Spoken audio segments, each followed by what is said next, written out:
Las Vegas, September 1965.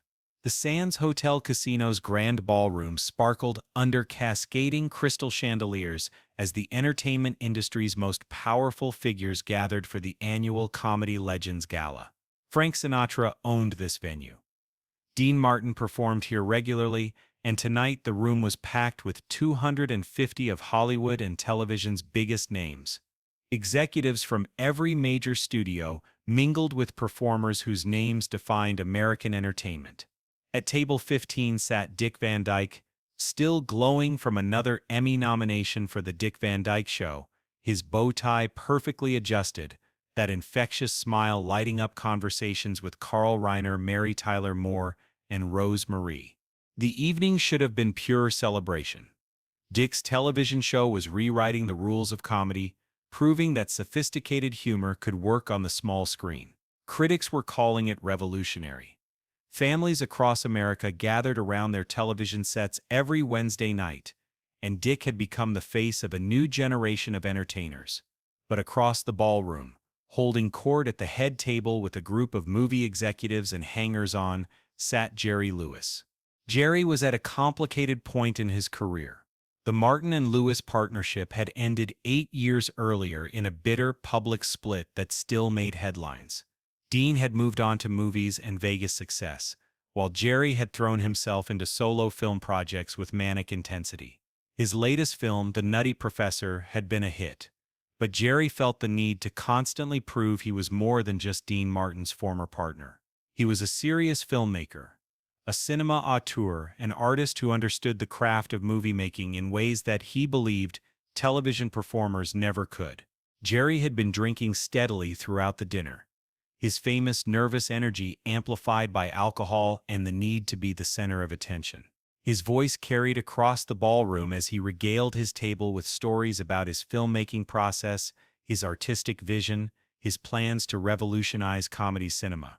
But his eyes kept drifting to Dick's table, watching the television star laugh and gesture animatedly with his friends. The sight irritated Jerry in ways he couldn't quite articulate. Here was this television performer getting recognition that Jerry felt belonged to serious film comedians. Dick Van Dyke was being called innovative, groundbreaking, influential, terms Jerry believed should be reserved for people who understood real filmmaking, not just television entertainment. Dick, meanwhile, was oblivious to Jerry's attention. He was genuinely enjoying himself, catching up with colleagues, sharing stories about the show's upcoming season, and appreciating the opportunity to celebrate comedy alongside performers he'd admired for years. When people mentioned Jerry Lewis, Dick spoke respectfully about his filmmaking achievements and his contributions to comedy. In Dick's mind, there was room for everyone to succeed in their chosen medium. The formal program began at 9 o'clock. Awards were presented to various comedy legends, speeches celebrated the evolution of American humor, and the atmosphere remained warm and appreciative. When Dick was called to present the Innovation in Comedy Award, the applause was genuine and enthusiastic. He walked to the podium with his characteristic easy grace, that slight awkwardness that somehow made him more endearing rather than less polished. "Ladies and gentlemen," Dick began, his voice carrying easily through the ballroom. "Comedy has always been about connection. Whether it's a vaudeville stage, a movie theater, a television screen, or a nightclub, the magic happens when a performer finds a way to make an audience feel included in the joke rather than excluded by it." He paused, looking around the room at faces he'd watched on screen since childhood. "Tonight we're honoring people who've dedicated their lives to making others laugh. Some work in films, some in television, some on stage, some in radio.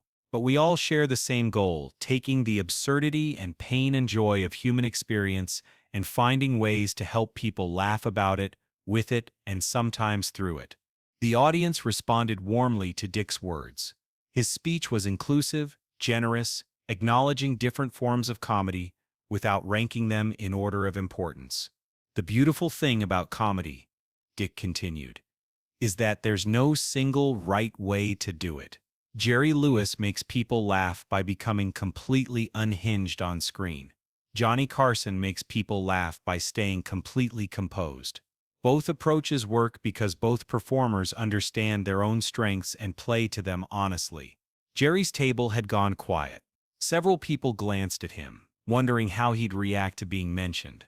So tonight, as we celebrate comedy's past and look toward its future, let's remember that the best comedians aren't necessarily the ones who get the biggest laughs. They're the ones who help us understand something true about ourselves while we're laughing. Dick concluded his speech to strong applause and returned to his table. The evening continued with more awards and speeches, but Jerry's mood had darkened. Being mentioned in Dick's speech felt patronizing to him, as if this television performer was graciously acknowledging the real comedians in the room. As the formal program ended and people began to mingle, Jerry's inhibitions, already lowered by alcohol, disappeared entirely. He stood up from his table with the exaggerated precision of someone who'd had too much to drink but was determined not to show it. "Ladies and gentlemen," Jerry called out, his voice cutting through the ballroom conversations. "May I have your attention for just a moment?" The room gradually quieted as people turned to see what Jerry wanted to say. Dick looked up from his conversation with Carl Reiner, curious but not concerned. "I want to talk about something that's been bothering me tonight," Jerry continued, his voice carrying that manic energy that had made him famous, but now seemed slightly unhinged. "We've heard a lot of talk about innovation in comedy, about the future of entertainment, about how wonderful television comedy is becoming." Several people exchanged glances. This didn't feel like it was going to be a standard entertainment industry speech. "But I think we need to be honest about something," Jerry said, beginning to pace as he spoke. "There's a difference between real comedy and television comedy. There's a difference between actual filmmaking and television production. There's a difference between being a real entertainer and being a TV personality." The room was getting uncomfortable. Carl Reiner put a hand on Dick's arm, but Dick remained calm, watching Jerry with the same polite attention he'd give any speaker. "Now, I don't want to hurt anyone's feelings," Jerry continued, though his tone suggested otherwise. "But I think it's important to maintain standards. When we start calling television performers innovative and groundbreaking, we're lowering the bar for what those words mean." Jerry paused dramatically, letting his words sink in. "Take Dick Van Dyke, for example," Jerry said, gesturing toward Dick's table. "Everyone's calling him the future of comedy. Everyone's praising his innovation. But let's be honest about what Dick Van Dyke actually does." The ballroom went completely silent. This had crossed from general commentary into personal attack territory. "Dick trips and falls on television," Jerry said with a dismissive laugh.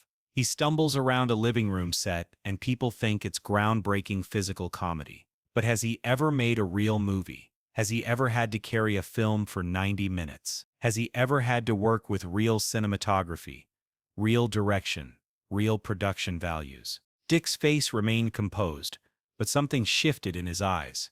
Mary Tyler Moore started to stand up, but Dick gestured for her to stay seated. "I'm not trying to be mean," Jerry continued, though his words were becoming more cutting. "I'm just trying to maintain perspective. Television comedy is fine for what it is. Light entertainment for families in their living rooms. But let's not confuse it with real filmmaking, real comedy artistry, real entertainment." Jerry took a swig from his drink before delivering his next line. "Dick Van Dyke is a TV clown. He's very good at being a TV clown. But he's not a real comedian. And he's certainly not a real actor. He's a television personality who's learned to fall down on cue." Gasps rippled through the crowd. This wasn't just industry commentary anymore. This was a deliberate personal humiliation attempt in front of 250 of the most influential people in entertainment. "Jerry," someone called out from the audience, "maybe you should." "No, I'm not finished," Jerry interrupted. "Because I think this is important. We're in a time when television is trying to claim equal status with film, when TV performers are trying to claim equal respect with movie actors. But there's a reason why real entertainers work in movies and TV entertainers work in television." Jerry looked directly at Dick. "Dick, you seem like a nice guy. Really, you do. But when I see people calling you innovative, When I see critics comparing your television stumbling to real physical comedy legends like Charlie Chaplin or Buster Keaton, I have to speak up, because that comparison is insulting to real artists who've dedicated their lives to actual filmmaking. The room was dead silent now. People looked back and forth between Jerry and Dick like spectators at a boxing match. "So here's what I want to know," Jerry said, his voice getting louder and more theatrical. "When are you going to try making a real movie, Dick? When are you going to test yourself against real entertainment standards, instead of hiding behind television production values?" Jerry paused for effect. "Or are you content being America's favorite TV clown forever?" The silence that followed was deafening. 250 people held their breath, waiting to see how Dick Van Dyke would respond to this public assault on his career and reputation. Dick stood up slowly, his movement deliberate and calm. When he spoke, his voice carried clearly through the silent ballroom. "Jerry," Dick said quietly, "are you finished?"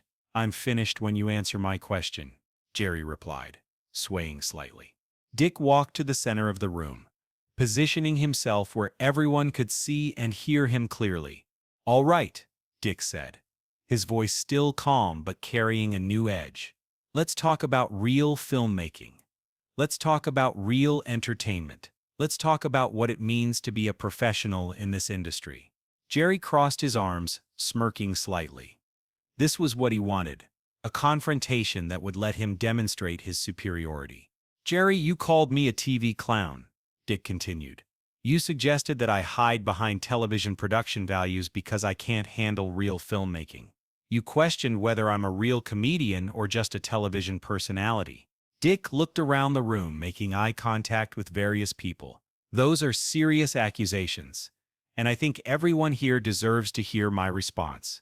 Dick turned back to Jerry. "First, let's talk about respect for fellow performers. When you got up here tonight, you could have talked about your own work, your own achievements, your own artistic vision. Instead, you chose to tear down a colleague in front of his peers. That tells me everything I need to know about your character." A few people in the audience began to nod. "Second, let's talk about understanding different mediums. You're absolutely right that television and film are different. They require different skills, different approaches, different sensibilities. I've never claimed to be a film artist, Jerry. I work in television because I love the intimacy of it, the way it brings comedy directly into people's homes, the weekly relationship you build with an audience." Dick's voice was gaining strength. "But here's what you don't seem to understand. Dismissing an entire medium because it's different from your medium isn't artistic integrity, it's arrogance." Several people started clapping, but Dick held up his hand. "I'm not done," Dick said, and something in his tone made everyone stop. "Jerry, you want to talk about real entertainment? Let's talk about it. Let's talk about what real entertainers do when they're not performing.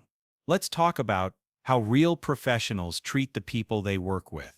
Dick walked closer to Jerry, his voice getting quieter but somehow more commanding. "Let's talk about the Cinderfella rap party." Jerry's face went pale. "You remember that party, don't you, Jerry? December 1960.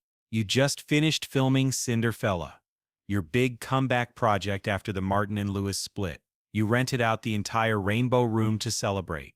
The room was completely silent now. Several older industry veterans were leaning forward, clearly recognizing the reference. "Tell them about the waitresses, Jerry," Dick said quietly. Jerry started to speak, but no sound came out. "No? You don't want to tell them?" Dick asked. "Then I will."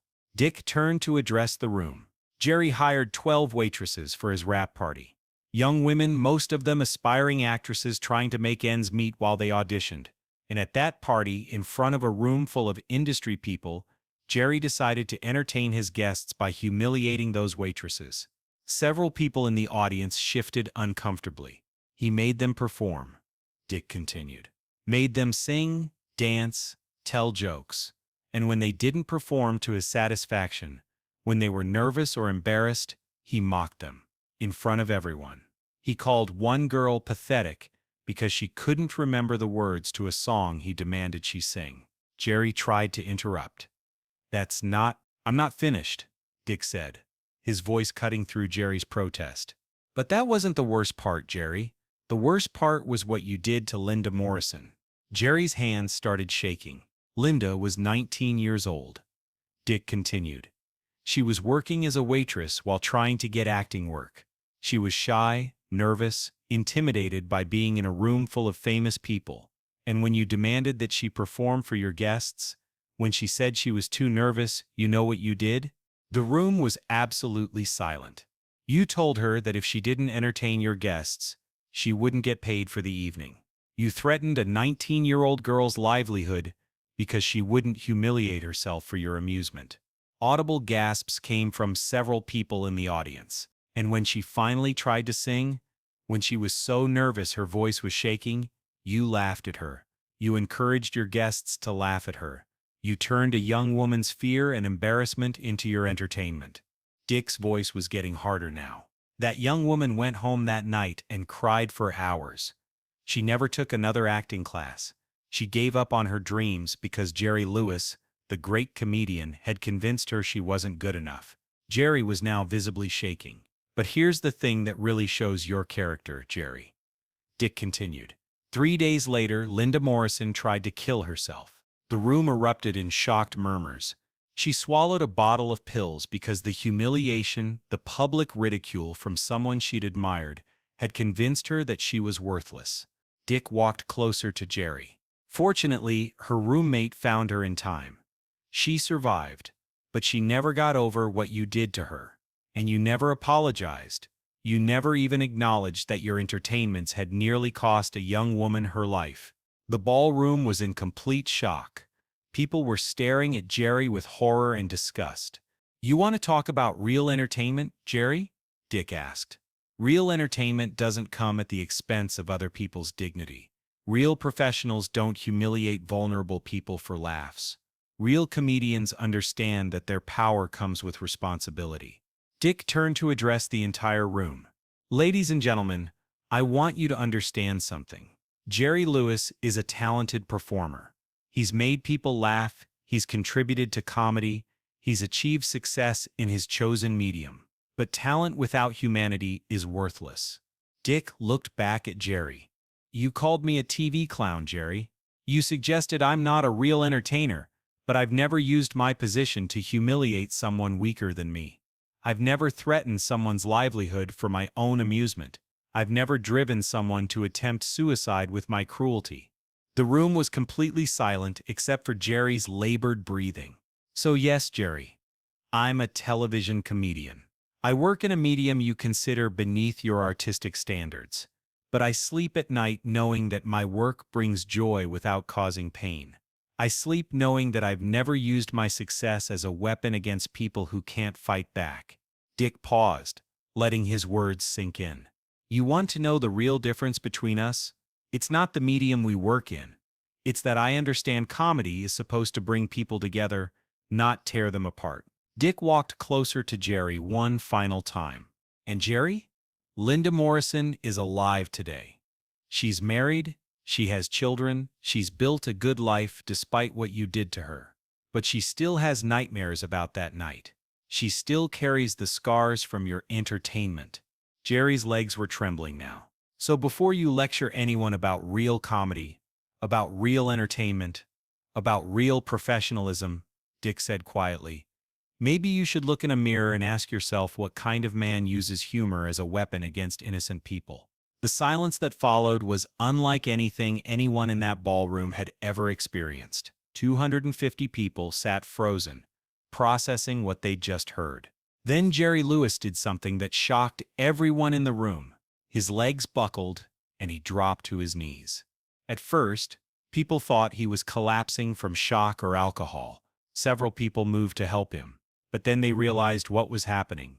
Jerry Lewis was kneeling, deliberately, in front of Dick Van Dyke, in front of 250 people. "I'm sorry," Jerry whispered, his voice barely audible. "Oh God, I'm sorry." Dick looked down at Jerry kneeling before him. This legendary performer reduced to a broken man confronting his own cruelty. "Jerry," Dick said gently. "Get up." "I can't," Jerry said, tears streaming down his face. I can't get up. What I did to that girl. I didn't know. Yes, you did, Dick said quietly. You knew exactly what you were doing. But Jerry, that doesn't mean you can't do better. Dick knelt down beside Jerry, bringing himself to eye level. The question isn't whether you've done terrible things, Dick said. The question is what you're going to do now. Jerry looked at Dick through his tears. How can I fix this?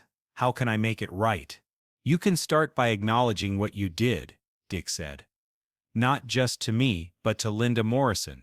You can use your platform to help people instead of hurting them. You can choose to be better than you've been. Jerry nodded shakily. I will. I swear I will. Don't swear to me, Dick said. Swear to yourself, and more importantly, prove it with your actions. Dick helped Jerry to his feet. The room watched in amazement as the two comedians stood facing each other. I need to find her, Jerry said. Linda Morrison. I need to apologize. I can help you with that, Dick said. But Jerry, when you call her, don't do it for your own guilt. Do it because she deserves to hear that what happened wasn't her fault. Jerry nodded. Will you help me? Will you help me figure out how to be better? Dick looked at Jerry for a long moment. This man had just publicly humiliated him, had called him a fake and a fraud. But Dick saw something in Jerry's eyes that convinced him the remorse was genuine. Yeah, Dick said finally. I'll help you. Jerry turned to address the room, his voice shaking but clear. Ladies and gentlemen, I owe you all an apology. I owe Dick Van Dyke an enormous apology, and I owe Linda Morrison, wherever she is, the biggest apology of my life. Jerry's voice got stronger as he continued. I came here tonight thinking I was defending the integrity of comedy, but I was really just displaying my own insecurity and cruelty. Dick Van Dyke didn't need to be humiliated for me to feel important. He didn't need to be torn down for me to feel built up. Jerry looked directly at Dick. You're not a TV clown. You're a professional who's found success in your chosen medium through talent, hard work, and treating people with decency. Everything I should have been doing instead of tearing others down. The applause that followed was different from typical industry applause. It wasn't just appreciation for entertainment, it was recognition of genuine human growth happening in real time. Jerry turned back to the audience one final time. I'm going to do better. I'm going to use whatever influence I have to help people instead of hurting them. And I'm going to spend the rest of my career trying to earn the forgiveness I don't deserve. Over the next few weeks, the story dominated entertainment news. Jerry Lewis kneels to Dick Van Dyke read headlines across the country.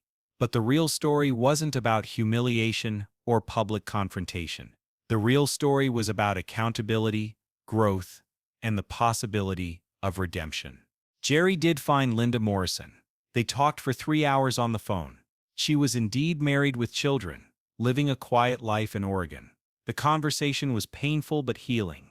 Jerry apologized without making excuses, acknowledged the impact of his actions, and established a scholarship fund in her name for young performers who needed financial support while pursuing their dreams. More importantly, Jerry changed how he treated people. He began mentoring young comedians instead of competing with them. He started speaking publicly about the responsibility that comes with success and influence.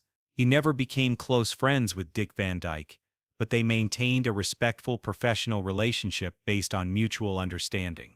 Dick, for his part, continued to be exactly who he'd always been, gracious, humble, and kind.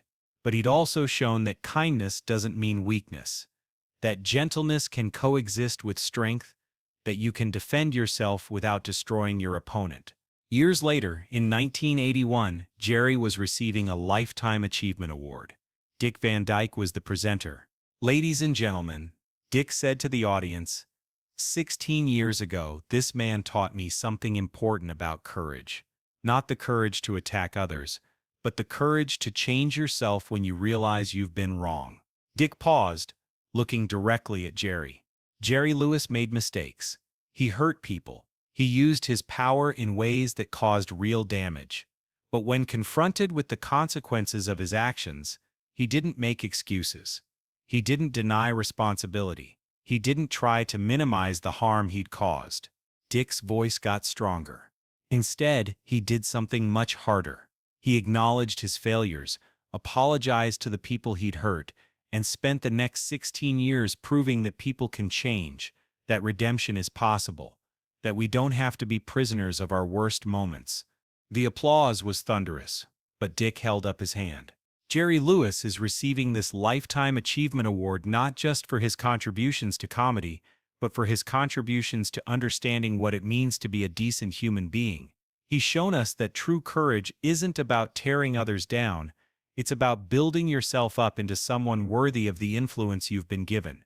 When Jerry accepted his award that night, he thanked Dick Van Dyke. Not for forgiving him, not for helping him, but for having the courage to tell him the truth when he needed to hear it. 16 years ago, Jerry said to the audience, "I called Dick Van Dyke a TV clown. I was wrong about everything. About Dick, about television, about what makes someone a real entertainer. But most importantly, I was wrong about what comedy should be." Jerry looked directly at Dick. "Dick taught me that comedy isn't about proving you're better than other people. It's about helping people feel better about themselves. It's not about using laughter as a weapon, it's about using laughter as medicine." Jerry's voice broke slightly. "I spent years thinking that being tough, being critical, being demanding made me a serious artist. But Dick showed me that being kind, being supportive, being generous, that's what makes you a serious human being. And if you're not a decent human being, all the artistic achievement in the world is meaningless." The story of that night in 1965 became legendary in Hollywood, not because a comedian was humiliated, but because two men found a way to turn conflict into growth, competition into collaboration, and bitterness into wisdom. Jerry Lewis really did call Dick Van Dyke a TV clown in front of 250 people, and Dick's response really did put Jerry on his knees. But what happened next was something more powerful than public humiliation. It was public redemption. The real lesson of that evening wasn't about winning or losing. It was about accountability, about the courage to change, about the possibility of becoming better than you've been. Jerry Lewis learned that talent without humanity is empty. Dick Van Dyke proved that you can be strong without being cruel, that you can defend yourself without destroying others. In the end, both men were better for the confrontation. Jerry became more compassionate, more aware of his impact on others. Dick's reputation for grace under pressure became legendary in an industry not known for such qualities. And Linda Morrison? She was watching that night in 1981 when Jerry received his Lifetime Achievement Award. She'd been invited as his guest. When he mentioned her name during his acceptance speech, when he publicly acknowledged the harm he'd caused and the changes he'd made, she stood and applauded. Later, she told reporters that 19-year-old girl was destroyed by Jerry Lewis's cruelty. But this woman was healed by watching him become a better person. That's the real happy ending. Not that he was punished, but that he learned. That's the true story of the night Jerry Lewis called Dick Van Dyke a TV clown. It's not a story about humiliation or revenge. It's a story about growth, about accountability, about the courage to change, and about the possibility that we can all become better than our worst moments. Jerry Lewis put himself on his knees that night through his own actions. But Dick Van Dyke helped him stand back up as a better man. And that's the kind of story that reminds us why we fall in love with performers in the first place. Not because they're perfect, but because they're human. And because sometimes humans find ways to surprise us with their capacity for growth.